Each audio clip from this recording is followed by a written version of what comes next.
Hey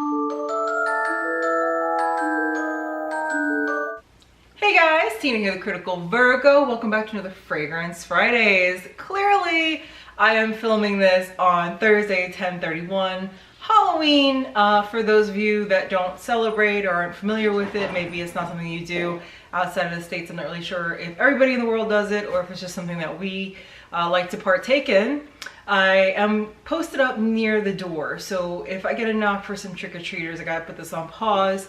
I will put timestamps to everything down below if you're interested in seeing some footage or photos from what happened at work, because everybody really got into the holiday. Let me just tell you, it might be more photos and video. I'm not quite sure yet. I do work at an insurance company, so I will have to edit that a lot because, you know, privacy and all that.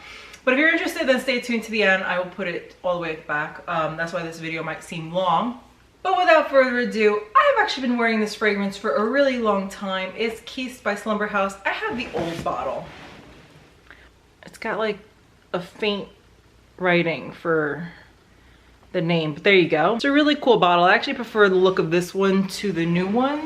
They redesigned them, and it's got like this really beautiful top and just overall look. I love the way the name is written into the bottle. I actually prefer the way this one looks compared to the new ones. It's just my personal preference. Let me give you guys the notes to this. We got pipe tobacco, spicy peach, Tonka, honey, elderberry, Scotch Heather, and Patchouli. So a member of the fragrance community, we're gonna call him Craig K. If he wants to put himself out there, he can, but I'm not gonna put his full government. Most of you in the community know who I'm talking about because he's pretty active.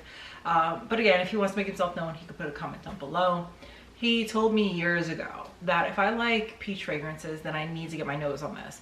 And I'm so glad that he made that recommendation because it is one of my favorite fragrances in my whole entire collection.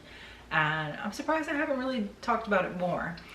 It is so incredibly unique, and it's just one of those amazingly composed fragrances that can turn you into an indie fan snob because it's just something you've never smelled before. And if you're open to it, then and you haven't already, then I highly recommend you check it out because of how different this is. Now, one thing that I should mention is it is a very heavy, thick fragrance. It is an extrait. So this bottle that I have is 30 mils and it does go for $160.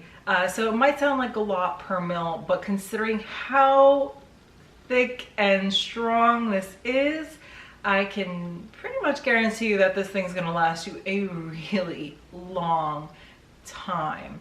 Like again, I said, I had this bottle for, I wanna say, like 3 years, it has to be like 3, maybe 4 years. We're going on 4 years. And I'm not even like a quarter of the way through. So, and I spray pretty heavily. This one, not so much. I think I do about 3-4 sprays and I'm good to go. The sillage and the longevity on this are insane. I sprayed this on at, let's see, 7:30 this morning. It is 11:06 right now, and I still smell this. And that says a lot. Like, I've been moving around, sweating, heat, and I could still smell it. It just wafts up into your face all day long. And the funny thing is, even though I do get a lot of sillage, like nobody's ever made a comment about it. Like, good, bad, whatever. No one has ever made a comment. I don't know if it's because like it's so unique and people just don't know what it is, or like if they like it or not.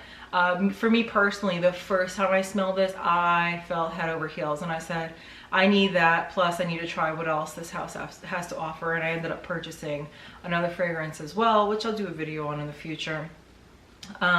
This is probably, even though I live in Florida and it's hot all year long, it's probably most appropriate for the cooler months because of how dense and thick it is. This one definitely transitions very well from day to night. and it probably will last you from day to night. That's been my experience with it. Definitely not disappointed at all. I find this one to run very linear on me. It's not a problem. I enjoy it. I have no complaints. It's just weird for such a unique fragrance to be so linear. I'm constantly like finding myself waiting for some change that never comes, but again, that's not a problem for me. I feel strongly that this house has some of the most unique offerings that it really can turn people into indie snobs because, you know, once you get a taste for something so good, it's hard to go back to crappy fragrances. I find this fragrance to have the ability to appeal to a wide range of age groups and definitely to both genders, even though I've seen comments where people are like, the sweetness is too feminine. I'd have to disagree. That it's just perfectly blended. I feel like it's very middle of the road.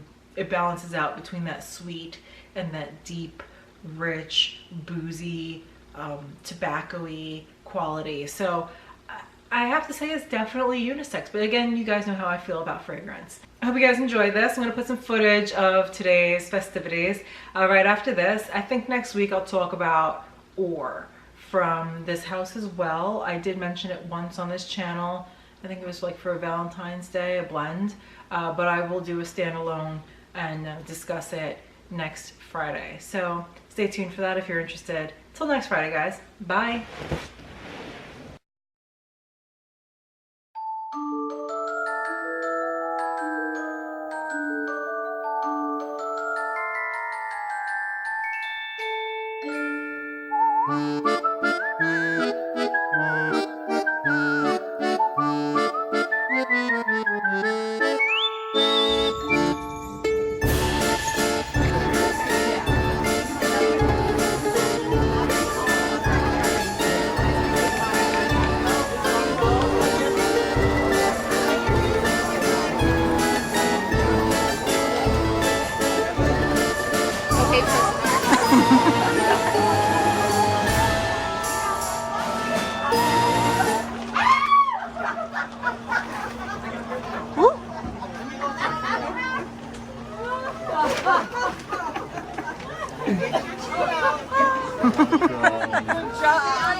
Gotta get ready. The day will start in 5 minutes. Don't forget to